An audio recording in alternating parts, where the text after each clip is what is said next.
The Al-Hol camp, with its hundreds of tents, is a huge open-air prison. In the heart of the desert, 40,000 people, all associated with Islamic State, are living under strict surveillance from the Kurdish armed forces. On this particular day, fully veiled women and their children are rounded up for a large-scale search. حملوا دولتين جبرقوا فرنسيين ألمانيين أمريكيين حملوا قتيت هنا خطروا عن برجي هاي نبس هندكي يعني خطروا عن حملي من اللي هاي جبرقوا أفتش تاني صار كاني بتشوتك يعني ولوش مردكين يعني مسري وجهكين يعني دربي مجاري. In defiance of their captors, women and children point their index fingers to the sky in a sign of allegiance to ISIS. I am not regret for everything, okay? I am not regret. This is the best time in the 5 years in the Islamic State that I have spent in my life ever. There's nothing to regret. There's nothing to make me regret. One by one, whatever their age. Every prisoner is patted down. The guards are on the lookout for weapons. Over the years, tensions have intensified in the camp.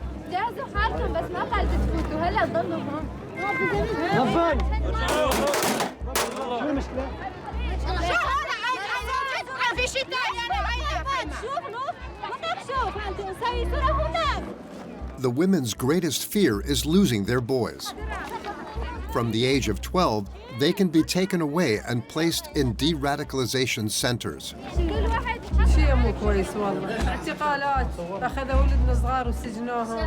وراح نخلي اولادنا كلهم اخذوا ابني وابن خواتي 2 وابن اخوي 4 اخذوهم بيوم واحد يعني راح نطلع رحلات راح نخليهم مصيرهم مجهول ما نعرف. This separation is designed to cut the children off from the influence of their mothers, most of whom have remained loyal to the ISIS ideology.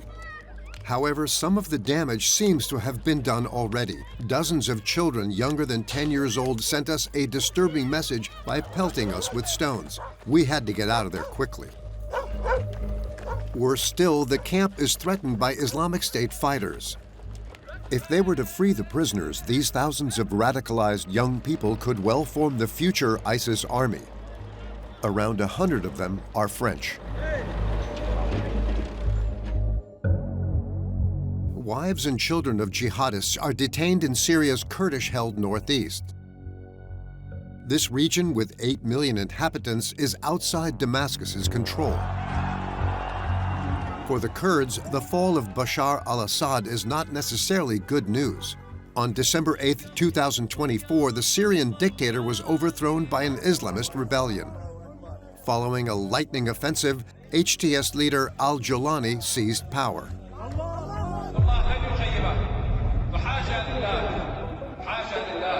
The background of Damascus's new strongman is very different to the secular Kurdish forces. In fact, al-Jolani is a former member of Islamic State and Al-Qaeda. The Americans even put a $10 million price tag on his head. Now wearing a suit and tie, he feigns respectability. He's given up his nom de guerre and taken back his birth name Mohammed al-Shara. But what is the truth about his links to his former ISIS comrades who remain extremely active in the region? The Kurds have another major problem: Turkey. Their historic enemy is supporting armed groups who dream of retaking the Kurdish area in northeastern Syria. If they succeed, what will happen to the camps and prisons where ISIS members are being held? Until 2017, the Islamic State caliphate reigned supreme over much of Syria and Iraq. A regime of terror where children were recruited at a very early age. ISIS attracted thousands of foreign fighters into its ranks. Among them were 1,000 Frenchmen, some of whom are now infamous, starting with Fabien Klein and his brother Jean-Michel, who, in the name of ISIS, claimed responsibility for the Paris attacks on the 13th of November. Les frères, portant des ceintures d'explosifs, ciblent des endroits choisis, minutieusement à l'avance au cœur de la capitale française. The two Klein brothers were killed by the international coalition in 2019. In their jihadi madness, they took their wives and children to Raqqa, the proclaimed capital of the caliphate.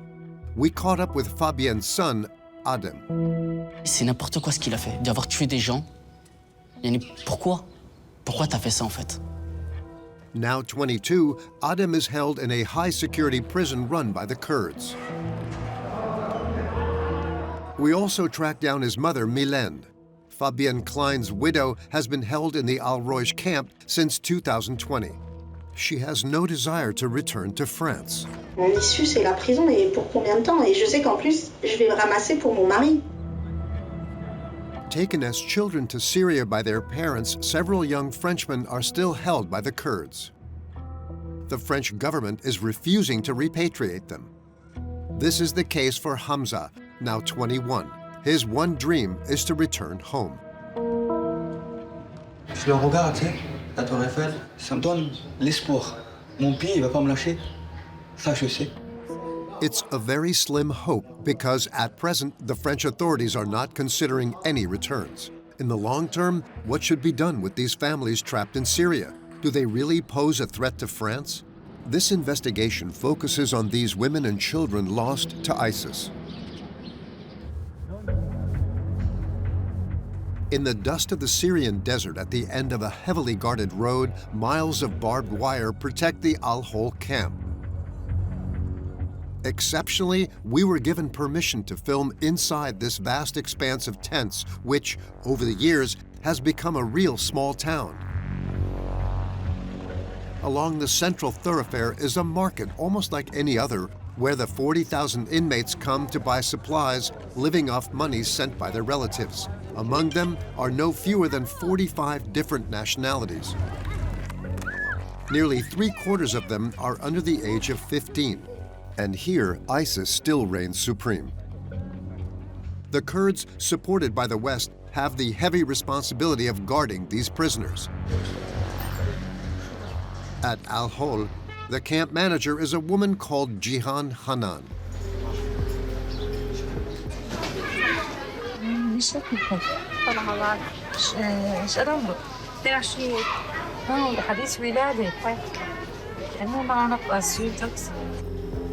Jihan is 40 years old and has been working here for 2.5 years. Her job has become considerably more difficult since the fall of Bashar al Assad and the rise to power of an Islamist coalition. عواقب شو بدها تكون صراحة هو المستقبل مجهول، ولكن مثل ما أنا عم بقول لك في حالة خوف ورعب بين سكان مناطق شمال وشرق سوريا. أنا برأيي لازم هلا العواقب إنه صار في السكان داخل المخيم أو القاطنين داخل المخيم صار في عندهم رغبة بإنهم يطلعوا، وبظل الفوضى اللي موجودة والهجمات الخارجية على المنطقة هي نحن ما ممكن نخرج حدا. فالأولى إنه يصير في تهدئة للوضع، يصير في عملية سياسية حتى يتم دراسة وضع الناس اللي هن داخل المخيم سواء كانوا سوريين أو من أي دولة ثانية. In recent weeks, Jihan Hanan's prisoners have regained hope. They want to believe that the new regime, sympathetic to their ideas, will do everything in its power to free them. As a result, security at the camp has been stepped up.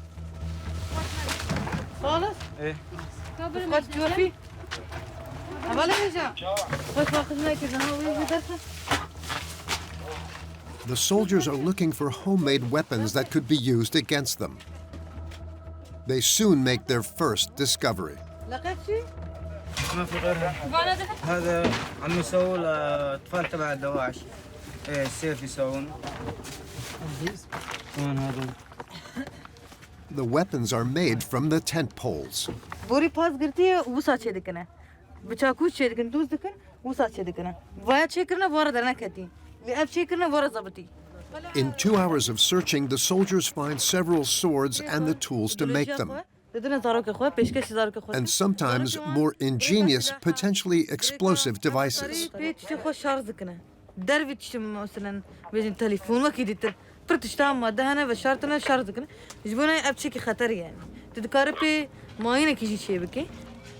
Many of the women jihadists here have never given up, even to the point of continuing to increase the ISIS ranks. Despite being prisoners, women have sexual relationships in this camp where around 3,000 men are also detained. As a result, there have been several thousand births since 2017.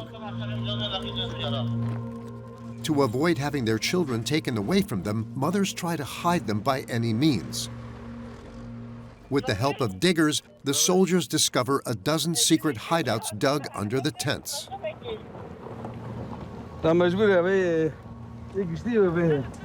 Major Kani Ahmad is in charge of today's operation.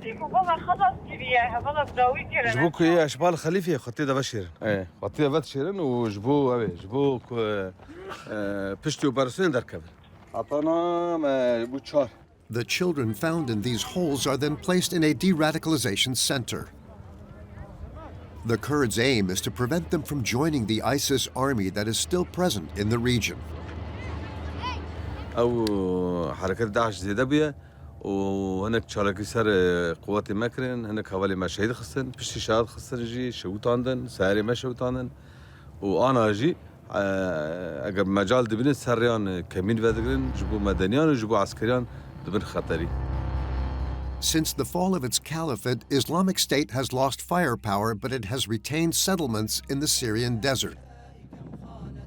The jihadists regularly carry out attacks from these pockets of resistance. There were 300 in 2024 alone. Today, ISIS is estimated to have between 2,500 and 5,000 fighters in its ranks.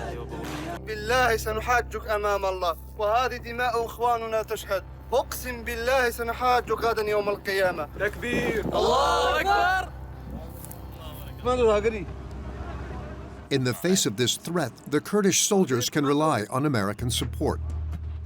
We were able to film them secretly from their station inside the camp as the Kurds got ready to go on a mission.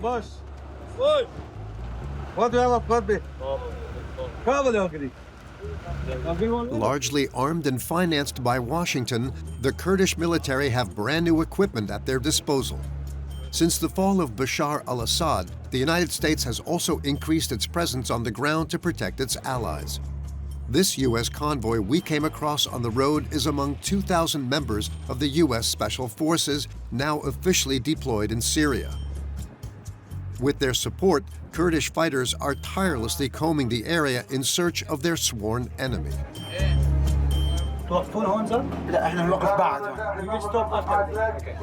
Officer Heval Birusk commands this patrol.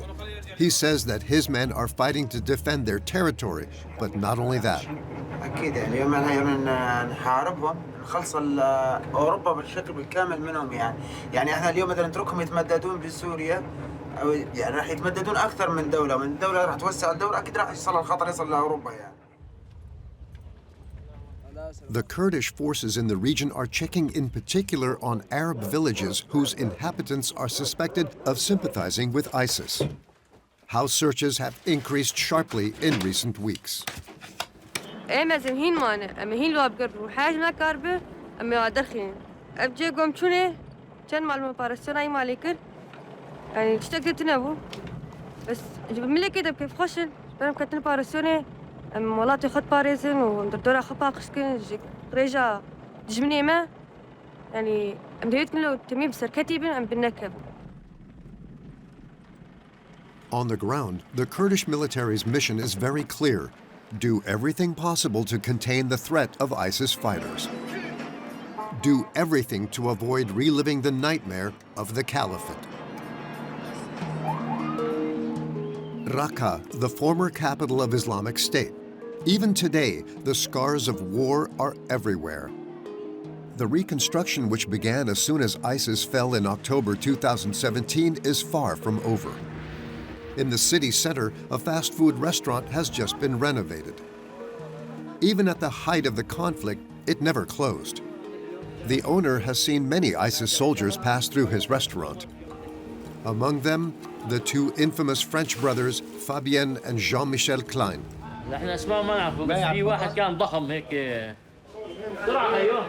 The big guy was Fabien Klein, France's #1 enemy at the time.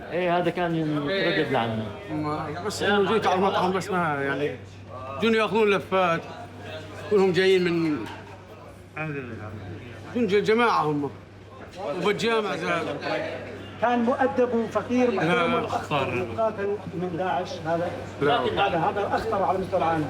ما أعرف لا. سمعنا انه صار هالحركه هي هيك بس انه ما عرفنا انه ما بنعرفه انه هو يعني. Fabienne and Jean-Michel Klein lived in Raqqa between 2014 and 2017. ISIS requisitioned apartments for them in the city center, a privilege reserved for the terrorist organization's top executives. This is the building where Jean-Michel Klein lived with his family. The owner, now back home, didn't want to talk to us, but he let us take a few quick shots of the place. The Klein brothers were born on Réunion Island and later settled in Toulouse. They were fervent Catholics, but in 1996, in their 20s, they converted to Islam. They became radicalized through contact with Olivier Corel, known as the White Emir, a native of Syria living in Ariège. In 2014, they left for Syria with their wives and children. Within ISIS, they were in charge of propaganda. They became the French-speaking voice of Islamic State and flooded the internet with their own compositions.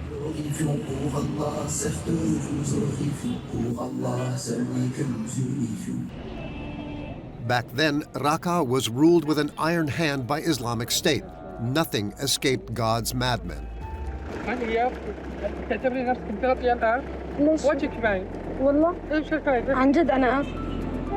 In the streets, only the ultra-radical vision of ISIS was permitted. In cyber cafes, we heard lots of people speaking French, using webcams to speak with their families back in France.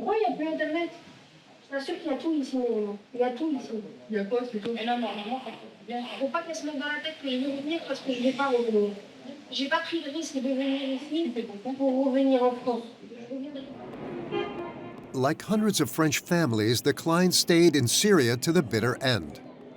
After the deaths of Fabienne and Jean-Michel in 2019, their wives and children are now living behind barbed wire. 10 years after she arrived in Raqqa, we caught up with Dorothee Macaire, Jean-Michel Klein's widow.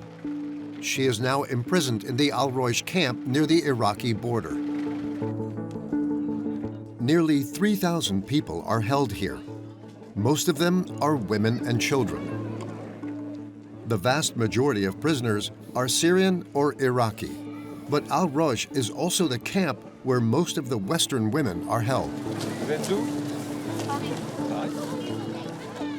This woman we bumped into in the street is one of reportedly 80 French women held in this camp, which is considered to be one of the most dangerous in Syria. The women locked up here with their children are said to be particularly extremely radicalized. In the section reserved for foreigners, Dorothee Macaire agreed to talk to us. According to her, life under the Islamic State could not have been more normal.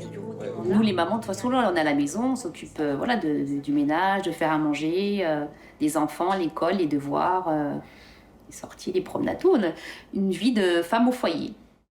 It's an astonishing statement from someone with an even more astonishing story. In 1998, this young apprentice beautician won a beauty contest near Alençon in Normandy.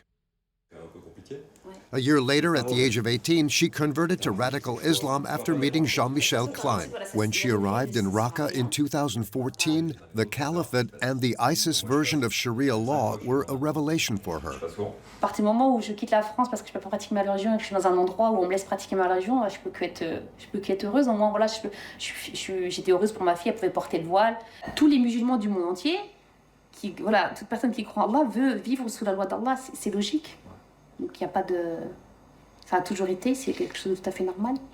At her side sits her 15-year-old daughter. Despite our questions, she won't say a word during the interview. Dorothee has had 8 children. In 2019, during fighting in ISIS's last stronghold, one of her daughters was shot dead. She was 7 years old. For Dorothee, her daughter died a martyr's death. Quand ma fille est morte, Naïma, elle sentait le musc et le camphre. Quand j'ai embrassé sa bouche, elle sentait le camphre. Et quand j'ai embrassé son front, j'ai senti le musc. C'est des parfums du paradis. Et son père était là, il l'a senti avec moi. Oui, des miracles. C'est pas donné à tout le monde.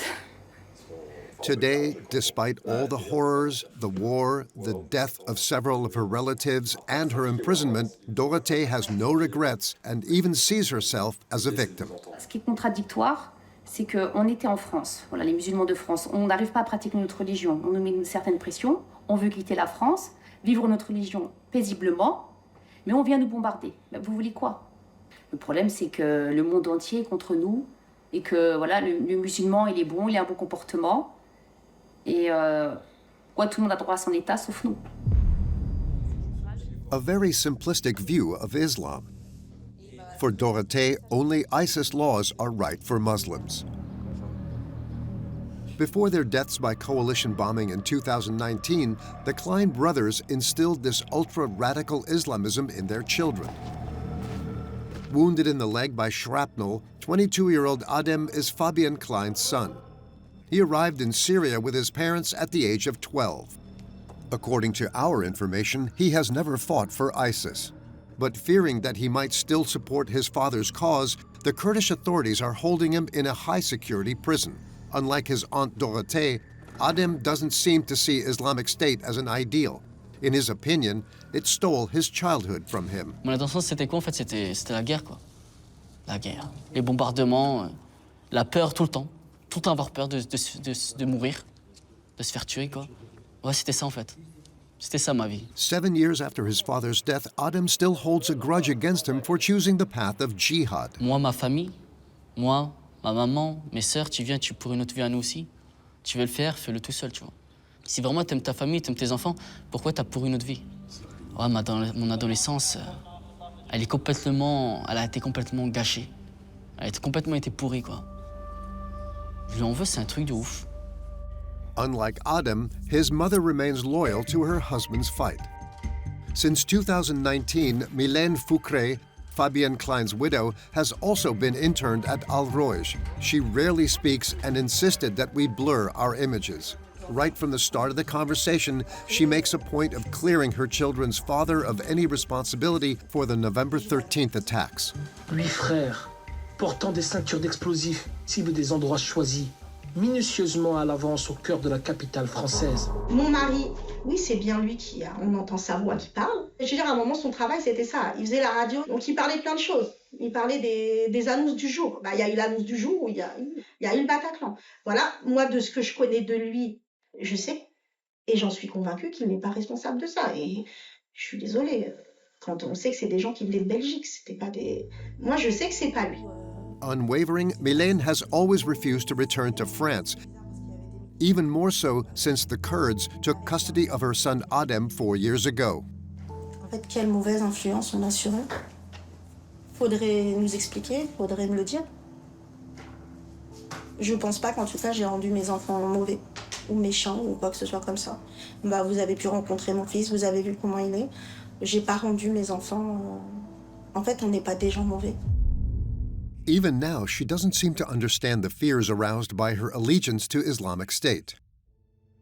Nor does Mylène Foucret seem to distance herself in any way from ISIS's past and its murderous madness. From summer 2014 to spring 2019, Islamic State reigned supreme over a territory the size of the UK and imposed its law on 8 million inhabitants. Its fighters committed a succession of horrors, like these crucifixions and beheadings in a public square. In increasingly despicable online sequences, Islamic State posted scenes of mass executions or the killing of Western hostages, like the American journalist James Foley, murdered in 2014. The U.S. government. ISIS went so far as to burn alive a Jordanian pilot captured 10 days earlier and filmed this with its own cameras.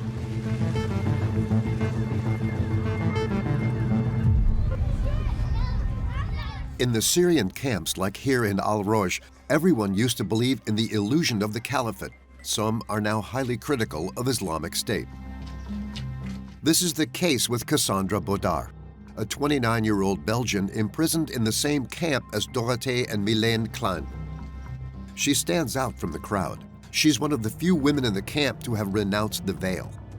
Childless, she has been living alone in this tent for 7 years now. At 17, she converted to Islam. Then, a year later, in 2013, she joined her Algerian husband in Syria. She surrendered to Kurdish forces in 2017. A few months later, she took off her veil. J'ai été la première à retirer le voile, donc ça n'a pas été tous les jours rose. Mais maintenant, actuellement, les gens sont toujours pas d'accord avec mon choix, mais les gens sont fatigués, donc ils ont laissé tomber l'affaire. Before adopting a look that is a far cry from the standards of the Islamic State, Cassandra wanted to follow its precepts. But when she arrived in Raqqa, she was quickly disillusioned. La première fois que je suis arrivée ici, je me suis dit, c'est quoi la boulette que j'ai fait? Personnellement, je suis très fan des jeux vidéo de guerre. Mais en fait, quand on arrive sur un vrai terrain de guerre, on se rend compte que c'est pas un jeu vidéo et que ta vie elle est en danger. Mais en fait, vous êtes tellement perdu que vous savez même pas comment faire demi-tour. Vous arrivez dans un pays où vous ne parlez même pas la langue. Vous êtes avec une personne qui est complètement fermée et qui est complètement dans son délire, qui est persuadée, qui croit que c'est la vérité. Donc, pas de communication possible. Quand vous êtes là-bas, vous avez l'impression que vous ne pouvez pas penser autre que État islamique. Vous ne pouvez pas aimer ou parler autre que État islamique. C'est les sujets de conversation H24, quoi. Et la deuxième chose qui m'a le plus choquée, c'est la lapidation d'une femme qui avait fait de la fornication. Du coup, ils l'ont lapidée à coups de pierre. Mon mari m'a ramenée là-bas pour me couper l'envie d'une éventuelle tromperie. Bon, pour le coup, ça a marché. Mais c'était choquant. Ouais. Cassandra quickly renounced ISIS ideology and even Islam. Today, she doesn't mince her words. J'ai pu me remettre en question et réaliser que je m'étais faite manipuler et comprendre que les gens utilisaient les religions pour manipuler les gens qui avaient des soucis psychologiques ou des soucis dans leur vie générale. Et en tout cas, je les déteste. Cassandra's waiting for a repatriation that never comes and remains imprisoned like the 10,000 other foreign women still held in the camps. Since 2017, only a few dozen Belgian and French women have returned to Europe. Some of their children are still being held in Syria. After Al-Roj, we travel 200 kilometers to Kamishli, capital of the autonomous Kurdish region on the Turkish border. On the outskirts of Syria's largest Kurdish city, with its 200,000 inhabitants, is the Orkesh Center. Behind a fortified wall stands a high-security building managed with iron discipline.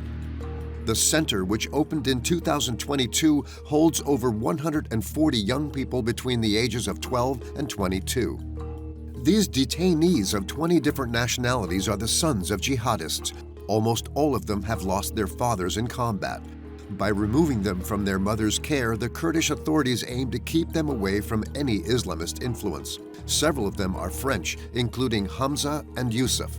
Now aged 21 and 19 respectively, they made their mark in 2014 by taking part in a propaganda video shot in Raqqa that soon went viral. Salam alaikum. Alaikum salam, t'es qui toi? Moi, je suis là. De France. De France? Ouais, mais d'où France? Strasbourg, 6-7, représente. Subhanallah, wesh, tous Moi, je suis Strasbourg. Toulouse, de la mairie. Subhanallah, Toulouse et Strasbourg, vous êtes tous ici. Ça représente 6-7, mon vieux. C'était un homme qui vivait là-bas à Raqqa, c'était un Français aussi, pareil. Et il nous avait proposé de faire cette vidéo, et on l'a fait. Il nous a filmé, il nous a dit de parler un peu, et je sais pas, il nous avait dit de faire peur, et je sais pas quoi, et d'insulter. Et on l'a fait, on a parlé. On est des moudjahids, on est en Syrie. Ouais. On est à Raqqa ici, c'est la guerre ici. Ouais. C'est pas les petits bébés qui font la renoie quand ses parents. Ah, moi je veux ça, ah, moi je veux ça. Viens si tu vas voir comment ça se passe. Méchant, frère. Faut leur dire de venir gentiment, mon frère, parce que sinon, oh, viens. J'étais vraiment très petit et je comprenais encore rien de la vie. Je l'ai fait sans même réfléchir. Il nous a pris comme des marionnettes un peu. Je sais pas, il nous a juste utilisés en fait. J'ai des regrets, ça c'est sûr, j'ai des regrets. En plus que des regrets. Hundreds of young boys have been manipulated into making propaganda for ISIS. سنين معدودات أو أقل من ذلك هذا الجيل هو الذي سيستعيد الأقصى بإذن الله سبحانه وتعالى وهذا الجيل هو الذي سيكون البنيان لدولة الإسلام. Drunk with hatred and battle-hardened, 1,500 to 2,000 children aged 10 to 16 have joined the Cubs of the Caliphate, ISIS's regiment of young fighters.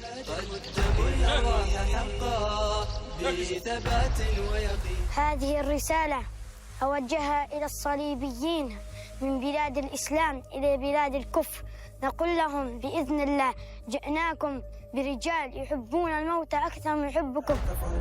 These fanatical young boys have also been used extensively by the Islamic State to serve its propaganda purposes, with footage shot by the terrorist organization itself.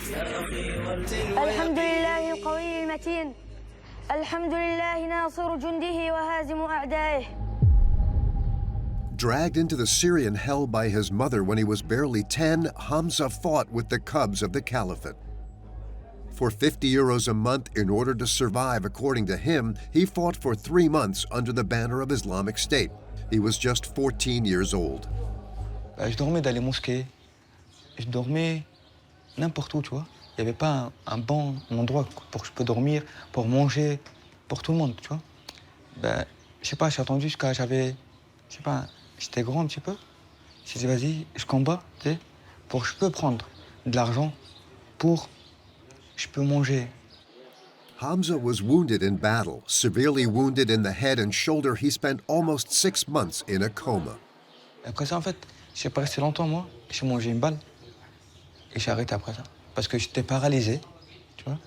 Il n'y avait que ma main droite qui pouvait bouger ces jours-là, tu vois. Et voilà. Yusuf was also badly wounded. He didn't fight, but he was seriously wounded during a coalition bombing raid in 2019. Shrapnel caused him to lose the use of his left arm. Also hit in the head, he is now subject to severe epileptic seizures and memory loss. Depuis, la vérité, la vie, elle est vraiment très, très difficile. De mon corps, de ma tête, de tout, mon corps, des débris. C'est vraiment, ça fait mal, en fait. Il n'y a pas trop de soignage ici. Ils ne soignent pas, en fait. Je vis ici avec les médicaments. Médicaments toute la journée, médicaments. Mon cœur, en fait, il est mort. Il a envie de rien faire, la vérité. Je suis fatigué moralement, mon corps, tout. J'arrive à rien faire. Yusuf has been stuck in Orkesh for 2 years. His mother, believing him dead, agreed to be repatriated to France with her 2 daughters in 2022. La vérité, j'ai peur. Je sais pas, j'ai peur de pas retrouver ma famille, de pas rejoindre ma famille, ma mère, mes sœurs. J'ai peur de rester ici, je sais pas. C'est ça que j'ai peur. C'est sûr, ça, je me sens tout seul et je sais pas, je sens que j'ai plus personne, vraiment plus personne. Ni père, ni mère, ni sœur, ni frère, ni rien du tout. Je suis tout seul. J'ai rien du tout. Je sais pas, on dirait que je suis sorti de la terre, en fait, tout seul. J'ai rien du tout. C'est le même cauchemar, en fait, et qui est en train de continuer, en fait. Qui se finit pas. Hamza, Yusuf, and all the others are children whose lives have been shattered. The center is trying to get them back onto the right track. يلا السلام عليكم شلونك؟ أنت مريض؟ ليش ما طلعت مع الأطفال تلعب برا؟ ما تعرف تلعب؟ فوتبول؟ كرة قدم ما تعرف؟ كرة طائرة؟ شوية كم أستاذ رياضة خلي عنه. Khaled Ramo is the Kurdish director of Orkesh. He's been in charge since the center was founded. He's been working with these young people with their disturbing backgrounds for 2 years now. لا يمكن أن نسمح لتنظيم داعش الإرهابي باستغلال هؤلاء الأطفال بهذا الشكل على منظر الجميع ونحن لا نقوم بأي حركة. وفي الحقيقة هم ضحايا. يعني هم جاءوا إلى هذه الدنيا في وسط مجتمع لم يكن لديهم أي خيار آخر سوى إطار محدد من التفكير ونظرة محددة تجاه هذا العالم. To teach them to think differently and open their eyes to the world, every morning the center provides them with a rudimentary education, lessons in Arabic, English, and mathematics.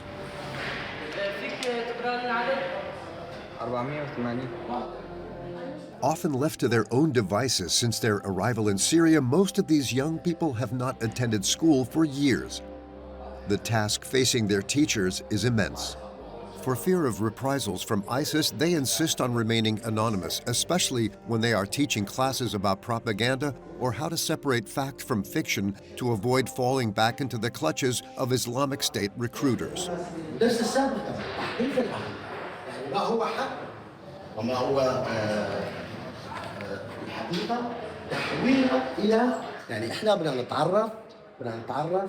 كيف بيتم استخدام الإعلام تستخدم في الإيجابيات وإيه تستخدم في السلبيات.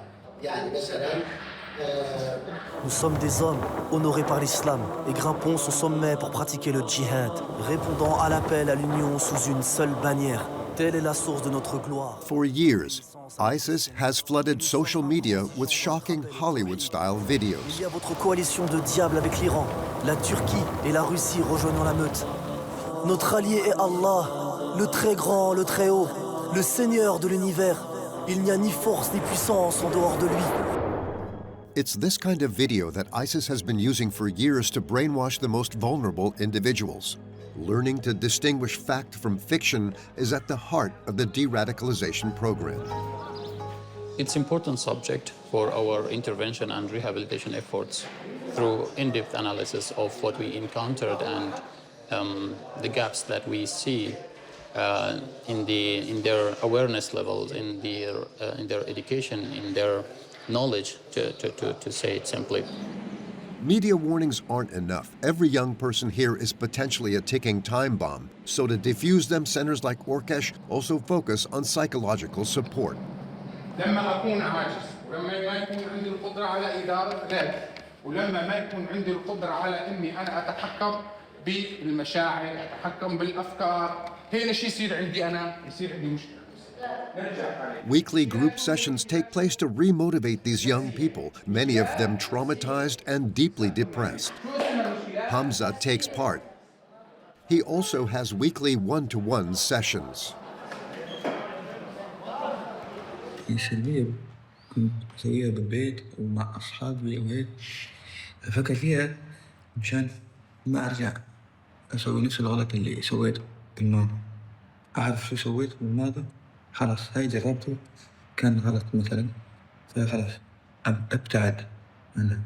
إذا قارنت هلا حالك بين هلا وبين قبل كيف تلاقي المقارنة؟ لك يا أساس يعني كل شيء وصلت شيء أعلى. For the psychologists, working with these young people is a long-term challenge, especially those who, like Hamza, fought for the terrorist organization. In addition to everything else, the center also relies heavily on leisure activities which are forbidden by ISIS. Despite all the efforts made, some of the detainees refuse to play the de-radicalization game. This was seemingly the case for Adem Klein. After 9 months in Orkesh, Fabienne Klein's son was recently transferred to Alaya High Security Prison. Officially, Adem is being held here because of his allegedly dangerous behavior in Orkesh. For him, it's just a pretext. En premier, ils m'ont menti, comme quoi j'ai caché un bout de ferraille en dessous de mon lit, comme quoi je fais des problèmes là-bas, ça c'est faux. Hein. Même ça, vous pouvez poser la question à tous les gens qui sont avec moi dans le centre. Ils sont trop durs avec moi, en fait. Pourquoi, je comprends pas. Et moi, je fais pas de problème, en fait. J'ai l'impression qu'en fait, vu que c'est le fils de Fabien, il va être comme ça, lui aussi. Mais en fait, non. C'est pas tout le monde pareil, en fait. Moi, juste, ce que je demande, c'est de enfin vivre ma vie, purée. Tu veux pas que je vive ma vie, toi, tu vis ta belle vie. Laisse-moi vivre une belle vie, moi aussi. Yani, laisse-moi tranquille, quoi. Tu vois ce que je veux dire? Le premier jour où je suis arrivé ici, je me suis fait tabasser. OK? Je me suis fait tabasser. Ah, là, c'est... Mentalement, c'est horrible. Tu te fais insulter à chaque fois. Les insultes, c'est horrible. Ici, c'est pire que Orkesh. Ici, tu te fais insulté de jour en jour pratiquement. Et à chaque moment, si juste tu dis pourquoi, tu sors de la chambre et tu te fais taper. Juste parce que tu dis pourquoi, purée. According to the Kurds, you shouldn't be taken in by what Adem says. It's a cover-up strategy. The young Frenchman is still in the grip of ISIS ideology. At least that's what the director of the Orkesh Center thinks. آدم كان متواجد في مركز التأهيل والإصلاح في أوركيش، وقد بلغ من الخطورة لحد أنه كان يجب أن اتخاذ قرار بنقله إلى مركز آخر، ولم في حال لم يتم اتخاذ هذا القرار لكانت حصلت فوضى كبيرة جدا يعني، وربما سوف تكون هناك شبه فقدان سيطرة على الأطفال. فآدم كان يعمل بشكل منظم وكان لديه أهداف كبيرة وطموح كبيرة. مثلا في مركز أوركيش كان يريد السيطرة على جميع الأطفال، بدأ بتحريض الأطفال، عدم الانضمام إلى الدروس، ولهذا كان لابد من اتخاذ هذا القرار. لكن الآن ذهابه لعل يريد إثبات العكس، يريد إثبات بأن نقله كان نقل تعسفي وكان غير صحيح، ولكن نحن نراقبه عن كثب.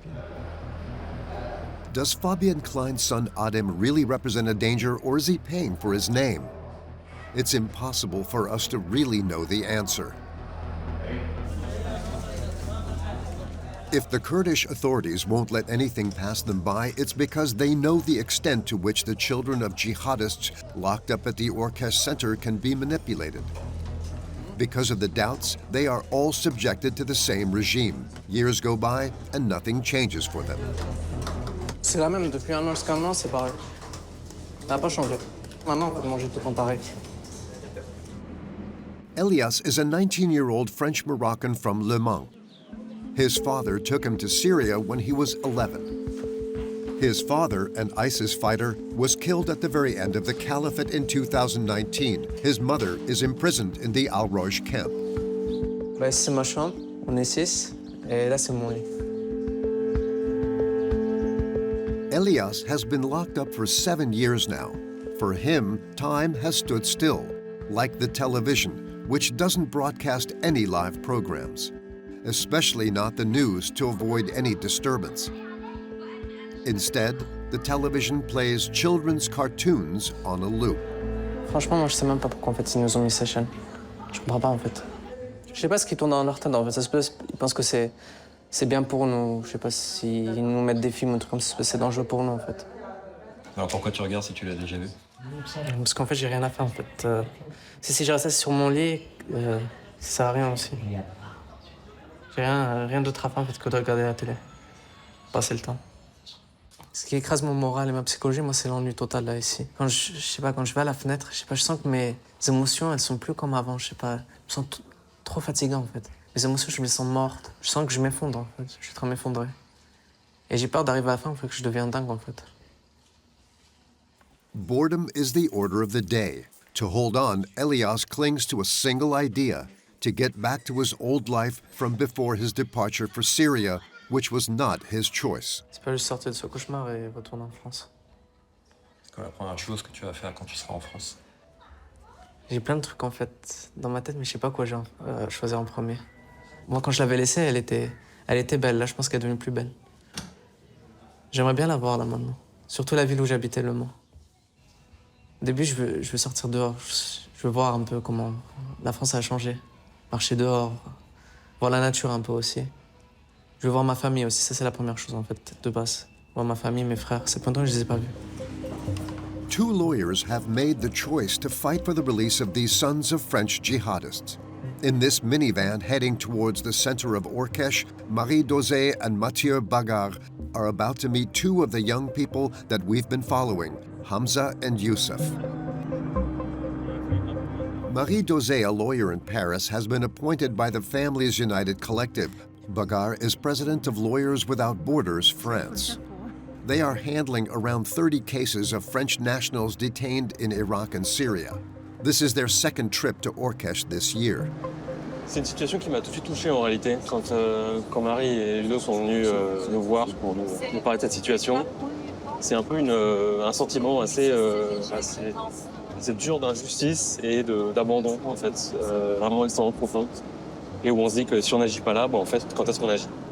The lawyers paid for this trip to northeastern Syria entirely out of their own pockets. Getting permits to enter Orkesh is always difficult and takes a long time. The center's managers will give them very little time to talk to Youssef and Hamza, whose cases they've been following for almost 2 years. Ça va? C'est toi. On est les avocats. Tu te te souviens un rappelles peu ou pas? On s'est vu il y a 6 mois. Assieds-toi. Non. Ça va? Ça va. Ça va. Oh, ça n'a pas l'air très fort. Non. Tu te souviens pas, mais on était venus en février déjà. D'accord? Peut-être un petit peu maintenant. Ça te dit quelque chose ou pas du tout? Tu nous avais dit que tu avais des gros problèmes de mémoire. Hein. Vérité, je me rappelle pas du tout. Tu t'en rappelles pas du tout? Eh ben, c'est pas grave. Je voulais juste te dire, tu sais, ta maman, elle a été rapatriée en France, mais elle m'a écrit une lettre. Tu veux que je te la lise? Bien, oui. Je vais te la lire, regarde. Avant tout, je tiens à vous remercier pour les nouvelles que vous m'avez communiquées pour mon fils Youssef. Vous ne pouvez pas imaginer la joie en moi de savoir que Youssef est vivant et j'attends jour et nuit depuis que je suis rentrée son retour. Je l'aime, je pense à lui. D'accord, Youssef? Elle t'a jamais abandonné, ta maman. D'accord? Ok? Before their meeting with Youssef, the lawyers had already drawn up the repatriation papers. Regarde ce que j'ai écrit. Tu me dis si c'est bon, on signe, d'accord? Je suis gravement blessée à la tête. Ma main gauche est atrophiée et repliée. Elle est morte. Elle est morte et elle est repliée. Hein? Je demande mon rapatriement sanitaire en France. Toute ma famille est en France aujourd'hui. Je sais que je fais l'objet d'un mandat d'arrêt. Et je veux répondre à la justice française. Ok? D'accord? Je veux donc mon rapatriement et je demande à mes avocats de tout faire pour être rapatrié. Ok? Ça, c'est la lettre et tu vas la signer. Est-ce que tu peux signer? Moi, je peux signer. Alors, j'ai pas de signature. Je sais pas comment signer. Eh ben, tu mets juste ton nom et ton prénom. Tu sais ça? C'est pas grave. Voilà, tu mets ton nom et ton prénom ici. D'accord? C'est pour donner à la France. Super. Super. Bravo, Youssef. On va rentrer en France. On va aller voir Mathieu et moi, le ministre. Ensuite, on va aller voir le tribunal et on va demander encore ton rapatriement. Je sais que t'en peux plus, je sais que t'en peux plus. Mais tu vois, on t'abandonne pas, on te lâche pas. La vérité, quand j'entends ça, en fait, ça me rend un peu heureux, la vérité.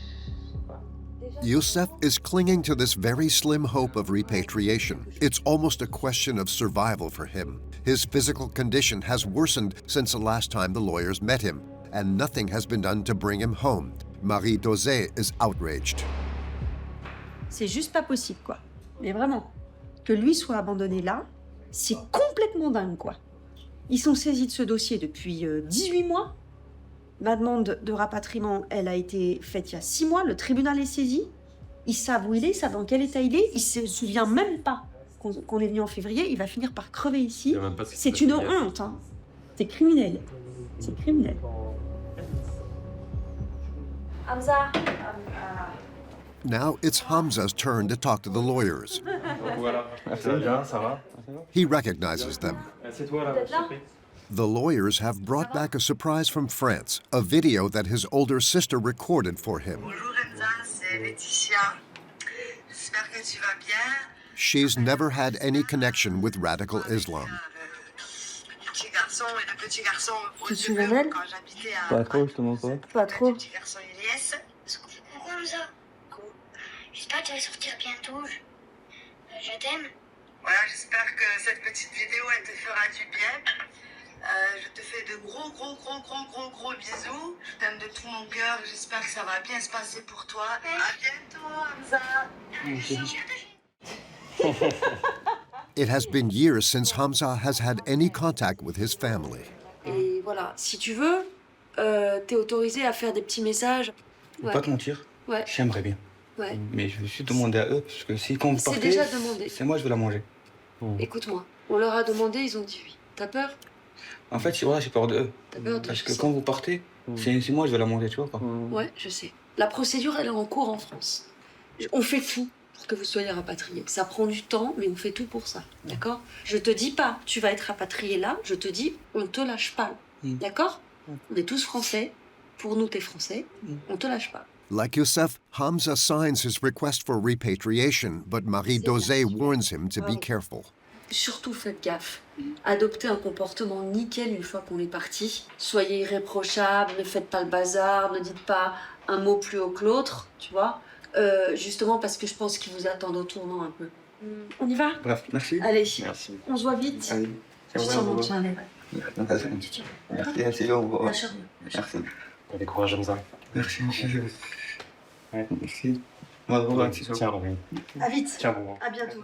Comment ça s'est passé là? Au moins, j'ai vu des Français. Je vois quelqu'un de mon pays.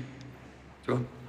Parce que moi, pour moi, je sais pas, j'attends que je revienne en France pour j'oublie tout. J'oublie le passé entièrement. J'ouvre une nouvelle page pour la vie. Au revoir. To date, the two lawyers have been unable to bring back a single French citizen, and the latest news is that the Élysée has no intention of repatriating any of them. France was condemned by the European Court of Human Rights in 2022 for its refusal to allow the families to return. Will the new Islamist government in Damascus leave this problem to the Kurds, or will it intervene in Orkesh and the camps to free the women and children? This is what the West fears. If the latter were the case, ISIS would undoubtedly emerge stronger and Europe more fragile.